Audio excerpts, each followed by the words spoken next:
네, 오늘은 역대하 32장 말씀으로 히스기야 왕의 이야기의 마지막 이야기입니다. 일단 히스기야에 대한 전반적인 평가는 아주 좋습니다. 아주 다윗 왕과 같이 버금갈 만큼 훌륭한 왕이다라고 그렇게 평가를 하고 있습니다.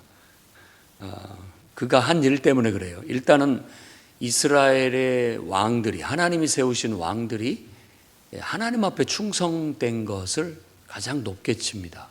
왜냐하면 하나님이 세웠으니까, 하나님이 하나님을 위해서 세웠는데 그 왕이 백성들을 돌본다고 해서 백성들의 인기에 초점을 맞춰버리면 하나님이 세운 왕이 아니잖아요.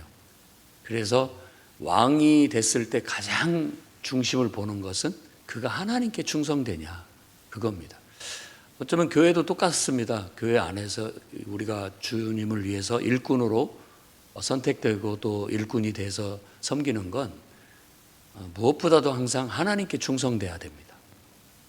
우리가 사람을 상대하지만 하나님께 충성된 마음으로 해야지, 그것이 아닌 그냥 사람에게 잘해주는 것이 된다면 그건 하나님이 기뻐하시지 않는다라는 그런 공식이 이미 사울 왕 때부터 우리에게 가르치고 있는 바예요. 그렇기 때문에 항상 하나님께 충성돼야 됩니다. 하나님께 충성된 것에 어떤 상징적인 얘기로 말하는 게 뭐냐면 항상 성전과 관계가 돼요. 예배와 관계가 되고, 성전을 건축한다든지 또 성전을 보수한다든지 이런 모든 일들이 항상 하나님께 충성된 일로 묘사가 되고 있습니다.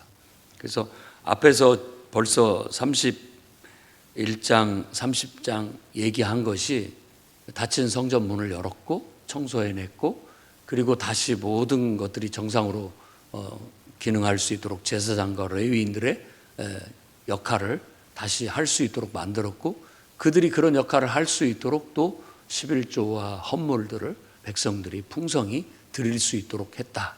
그걸 오늘 1절 말씀에, 32장 1절 말씀에 이 모든 충성된 일이라고 말합니다. 그러니까 하나님께 충성된 것이 바로 그런 것이다. 하나님을 마음을 다하고 뜻을 다하고 힘을 다해서 예배하는 것, 그분을 섬기는 게, 그게 중심이에요. 그래서 사울 왕을 버릴 때 하나님께서 다음 다윗을 선택할 때 사무엘에게 하신 말씀이죠. 나는 중심을 본다. 중심을 본다. 그 중심이 바로 하나님께 충성된 것이고, 그 하나님께 충성된 것의 대표적인 상징이 바로 예배입니다. 예배를 얼마나 정말 마음을 다하고 뜻을 다하고 힘을 다해서 드리느냐, 얼마나 하나님을 마음을 다하고 뜻을 다하고 힘을 다해서 섬기느냐, 거기에 초점이 맞춰져 있습니다.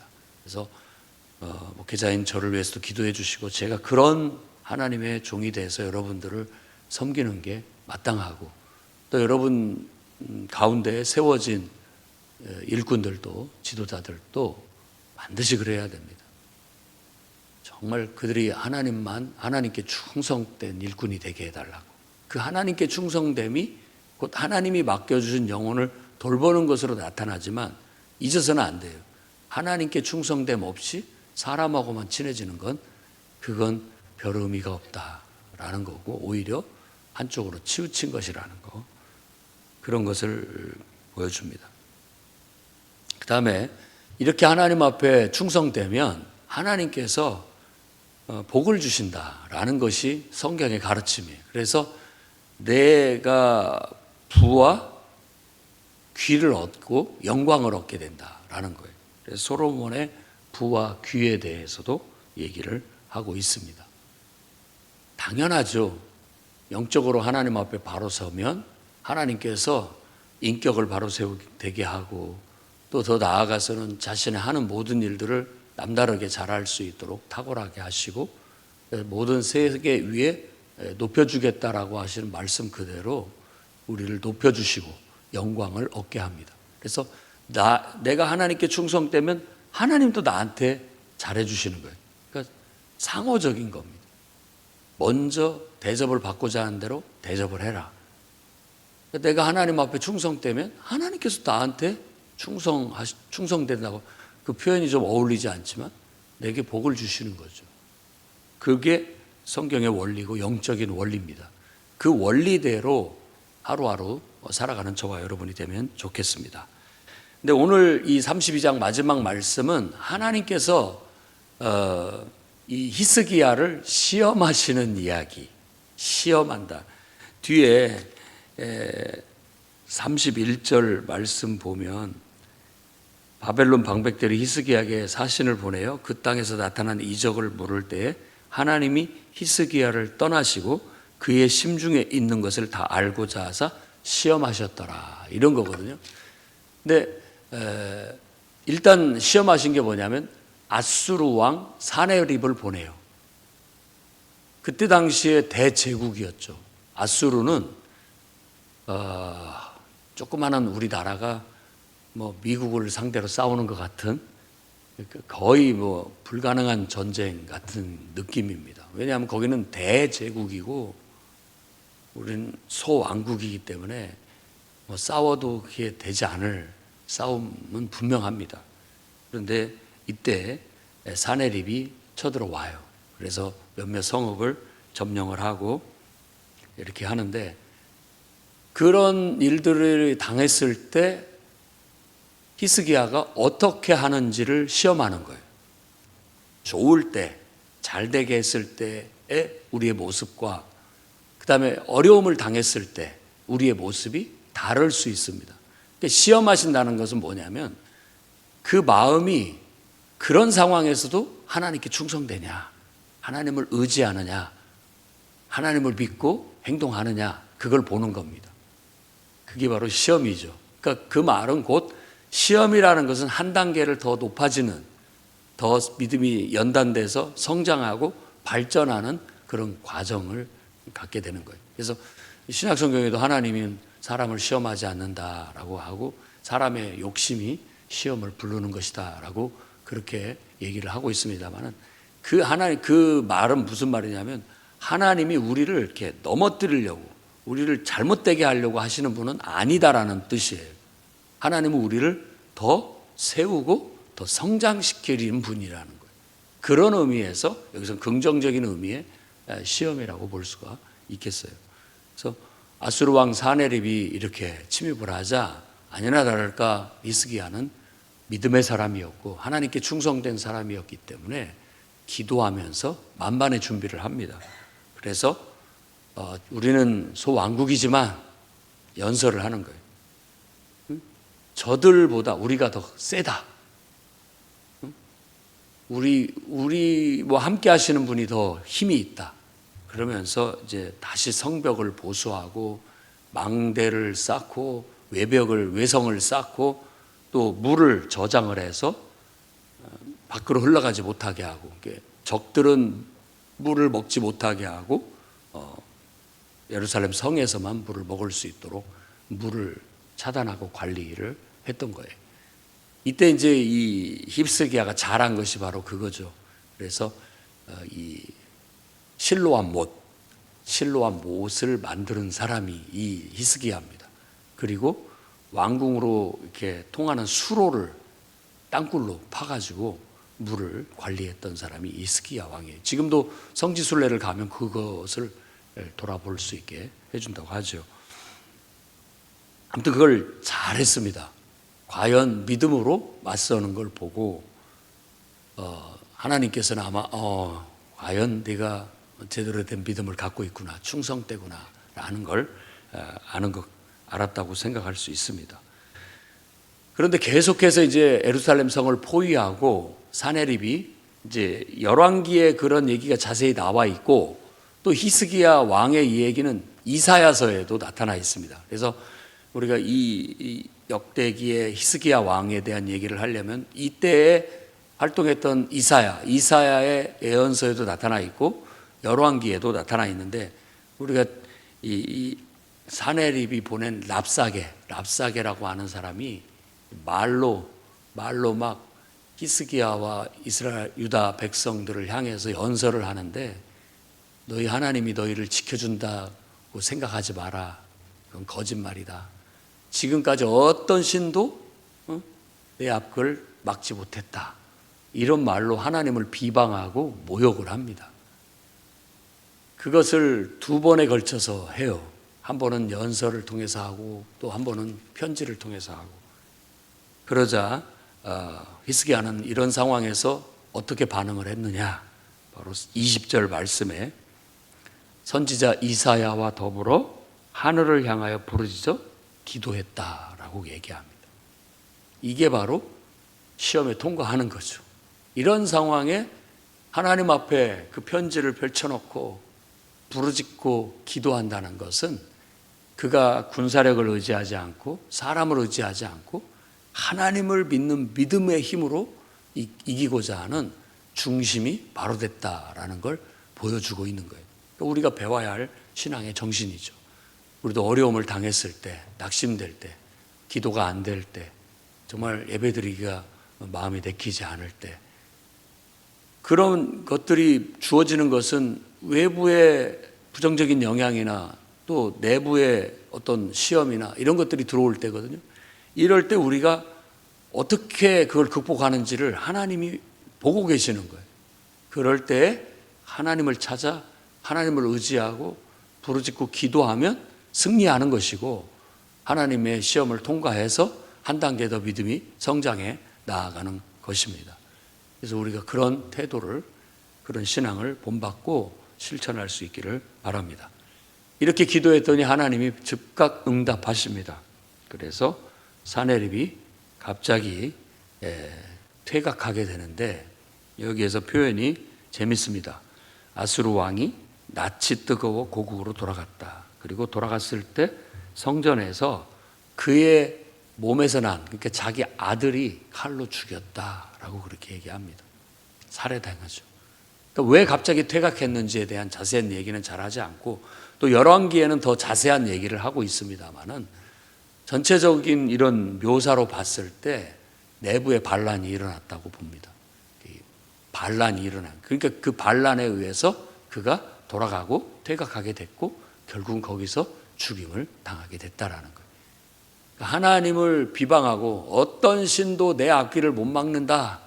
너희가 섬기는 하나님이라도 나를 막지 못한다. 라고 그렇게 말했던 그 왕은 부끄러워 얼굴을 들지 못하고 가고 자기 아들의 칼에 죽임을 당하는 그런 비참한 일을 겪게 되었다라는 거예요. 그래서 여기서 가르치는 교훈이 분명합니다. 세상의 어떤 하나님에 대한 도전도 결국은 다 무너진다, 깨진다. 하나님을 이길 수 없다라는 걸 보여주고 있는 거예요. 우리가 믿음으로만 똑바로 서서 하나님을 믿는 믿음의 힘으로 기도하면서 나아가면 우리는 반드시 승리하게 될 겁니다. 그런데 우리가 믿음을 그냥 뜬구름처럼 생각하고 그냥 그렇게 하면 하나님을 믿지 못하고 의지하지 못하게 되면 결국 우리가 성은 동아줄 같이 약해서 금방 지고 말 거예요. 그렇게 해서 한 번의 시험은 통과를 했습니다. 그런데 이제 두 번째 시험에 히스기야가 흔들립니다. 사람이라는 게 참 그렇습니다. 오히려 대놓고 공격을 하면 맞서 싸우는 맛이 있는데 은근히 이렇게 우회적으로 들어오면 깜빡 속아서 넘어가요. 그게 히스기야가 이제 병 들었을 때 병 들었을 때도 죽을 병이 걸렸어요. 그래서 하나님 앞에 가가지고 기도를 했죠. 내가 행한 선한 일을 기억해달라고. 그래 기도를 하자 다시 바로 선지자를 통해서 응답을 주셔서 가서 15년의 시간, 생명을 연장시켜 줍니다. 그래서 치유가 된 거예요.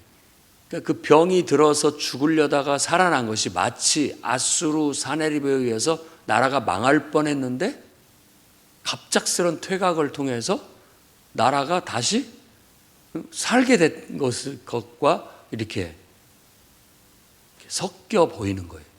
그래서 이사야는 이 히스기야 왕의 죽을 병이 든 것과 살게 된 것을 가지고 예언을 하는 겁니다. 나라의 운명을 예언하는 것이죠. 그게 이사야서의 내용이에요. 그런 것처럼 아무튼 히스기야는 죽을 병이 걸렸는데 하나님 앞에 기도해서 또 기적처럼 하나님께서 15년의 생명을 연장을 시켜줘요. 나라도 살고 자기도 살고. 그러니까 얼마나 기쁜 일이에요. 그리고 이런 일이 말하자면 세계 역사상에 없었어요. 모든 나라들이 다 아수르 제국 앞에 다 무릎을 꿇었지, 딱 히스기야만, 이 조그만한 왕 히스기야, 유다 왕국만 그 대제국을 퇴각하게 만든 나라였고 왕이었던 거예요. 그러니까 주변에서 사람들이 히스기야 왕 대단한데 어떻게 된 거야? 왜 히스기야 앞에 사내립이 무릎을 꿇은 거야? 하면서 대단하다라고 히스기야를 이제 치하하고 그랬단 말이에요. 그때 바로 바벨론 신흥 세력인 바벨론의 왕국에서 사신을 보내왔어요. 사신을 보내온다라는 것은 아수르 제국을 상대하는데 우리 같이 동맹을 맺고 서로 함께 힘을 합치자, 어떤 그런 뜻에서 히스기야 왕이 병들었다 나았다고 하니까 문안차 온 겁니다. 문안차 와서 그런 어떤 빌미가 있기 때문에 와서 방문을 해서 같이 사이좋게 지내고 힘을 합쳐서 저 아수르 제국을 우리가 상대하자. 결국 바벨론이 아수르 제국을 무너뜨리고 바벨론 제국이 되게 되는 것이죠. 그랬을 때 성경에서 말하는 건 히스기야가 그때는 교만했다, 교만해졌다라고 얘기하는 거예요. 앞에서 그러고 보니까 왕들에 대한 묘사도 역대기에서는 항상 교만에 대한 걸로 인한 문제를 지적을 하고 있어요. 이 교만이라는 거 뭐냐면 하나님보다 자기가 앞서는 거예요. 그리고 하나님보다 자기를 내세우는 겁니다. 그래서 그 사절단이 왔을 때 하나님을 찬송하고 하나님에 대한 그냥 입이 마르도록 하나님께 대한 얘기를 했음에도 불구하고 그는 그거보다도 자기를 드러냅니다. 그것의 상징적인 게 뭐냐면 내탕고를 보여줘요. 내탕고. 그건 자기를 자랑하는 거잖아요. 자기 자랑을 늘어놓는다, 이런 얘기예요. 사람들이 대단하신 왕입니다. 당신 같은 왕이 여태 없었습니다. 세계에 없었어요. 어떻게 그 제국을, 그 사내립을 무릎 꿇게 하고 돌려보냈습니까? 이렇게 하니까 자기가 뭘 잘한 것처럼 교만해져서 우쭐하고 자기를 자랑하게 되었다라는 거예요. 그로 인해서 하나님께서 히스기야를 떠났다라는 거예요. 그 순간만큼은 하나님이 그 마음에 없었던 것이죠. 하나님 편에 봤으면 하나님은 떠난 것이고, 우리가 봤을 때는 내가 하나님보다 앞서서 하나님 보이지 않는 그런 상황에 놓여지게 된 거예요. 어떻게 이렇게 훌륭한 믿음을 가진 사람이 이런 일을 할 수 있을까? 그렇기 때문에 우리도 이걸 반면교사로 삼고, 특히 사탄도 그렇습니다. 그냥 열심히 안 하는 사람은 내버려 두고 진짜 열심히 하는 사람을 시험을 하고 넘어뜨리는 경우가 많습니다. 그래서 정말 충성되고 열심히 있는 사람이 이런 공격의 대상이 되기도 합니다. 그렇게 해서 결국 그 시험으로 인해서 그가 살짝 교만해져 가지고 결국은 나라의 운명을 기울게 만드는 그런 결과를 가져왔다라고 말합니다. 그러니 우리도 교만을 주의해야 됩니다.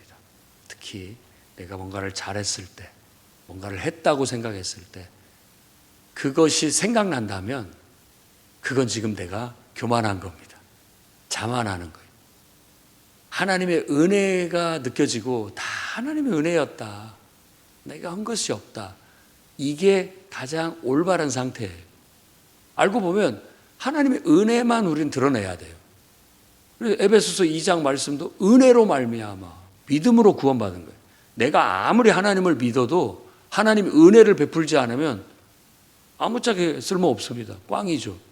내가 아무리 붙잡으려고 해도 하나님이 잡아주지 않는다면 아무것도 아닌 거죠. 근데 하나님은 두 팔을 넓게 벌리고 은혜를 베푸셔서 이렇게 하니까 내가 얼른 그분을 붙잡고 그분께 안기니까 구원받게 된 거다.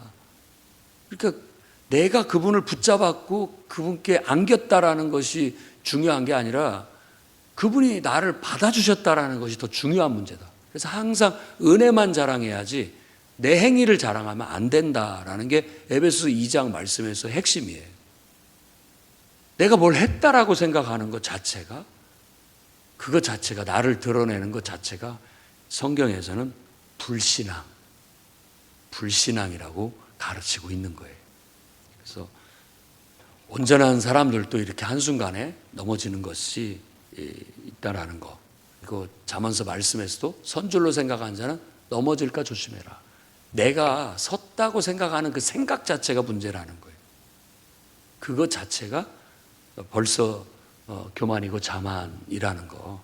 이것이 망고의 병고가 돼서 항상 우리를 어렵게 만드는 요인이 된다라는 거예요. 그 시험을 통과해야 됩니다. 그 시험을. 주님, 제가 한 게 아무것도 없네요. 다 하나님의 은혜입니다. 다 하나님의 능력이고 하나님의 역사고 나를 통해 하나님이 일하시고 하나님의 영광을 드러내시옵소서. 그것으로 그저 저는 족하고 기쁠 뿐입니다.